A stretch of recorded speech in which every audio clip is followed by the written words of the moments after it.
وہ چائے کا کپ ہاتھ میں لیے دروازے سے اندر آتی ہوئی بولی، مجھے آپ سے کچھ کہنا ہے۔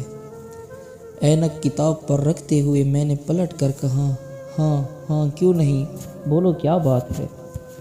وہ آہستہ سے چلتی ہوئی قریب والی کرسی پر آ کر بیٹھی اور چائے میز پر رکھتے ہوئے بولی، چائے پی کر دیکھیے نا کیسی بنی ہے۔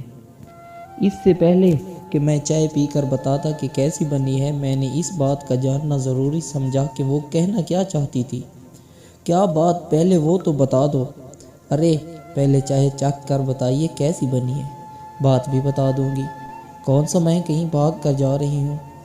میں اس کی بات پر مسکرانے کی کوشش کی، کپ کی طرف ہاتھ بڑھایا اور چائے کا کپ اٹھا کر گھونٹ بھرا، لیکن چائے میں کڑواہٹ اس قدر تھی کہ مجھے واپس تھوکنا پڑا۔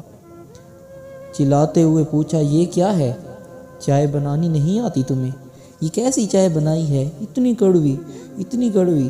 وہ مسکراتی ہوئی کرسی سے اٹھ کر کھڑکی میں جا کر کھڑی ہو گئی۔ اس کا مسکرانا میرے غصے میں اضافہ کر رہا تھا، لیکن میں رک گیا۔ ایک تو چائے ایسی بنائی ہے، اوپر سے ہنس رہی ہو، آخر چاہتی کیا ہو تم؟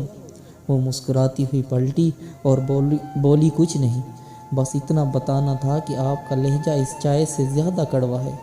اگر آپ اس کڑوی چائے کا ایک گھونٹ حلق سے نہیں اتار سکے تو سوچیں کہ آپ کے لہجے کے ہزاروں کڑوے گھونٹ ایک نازک لڑکی کیسے روز سہ لیتی ہے۔ کمرے کی سنسان خاموشی میں گھڑی کی ٹک ٹک کے علاوہ کچھ نہیں تھا۔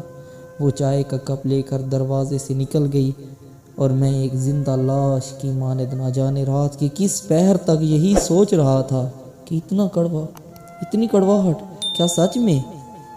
خدا حافظ۔